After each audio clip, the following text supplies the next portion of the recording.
Hi guys! Welcome back to our YouTube channel. Please don't forget to like, share, and subscribe para lagi kayong updated sa mga video na i-upload ko sa aming YouTube channel.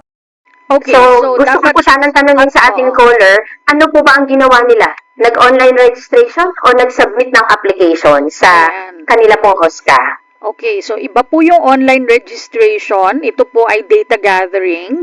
Wala pong benepisyo na matatanggap kung kayo po ay online nag-register. Ito po ay para lang magkalap ng datos ang NCSC.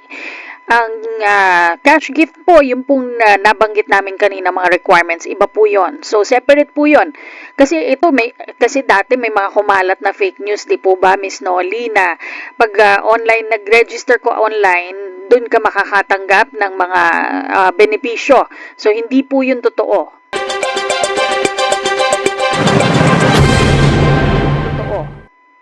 Opo, tama po kayo, Ma'am Cathy. Nakakalungkot na marami ko talagang nagta-take advantage sa mga ganitong information para mag-create ng fake news, no? Kaya kami rin, Ma'am, pagka kami ay may pagkakataon na pupunta kami sa mga LGUs at nag-distribute ng cash gift, nililinaw din po namin sa amin din pong social media pages po na may mga fake news nga po na kumakalat at hindi po ito suportado ng ating komisyon. Okay, Thanks for watching. Please don't forget to like, share, and subscribe.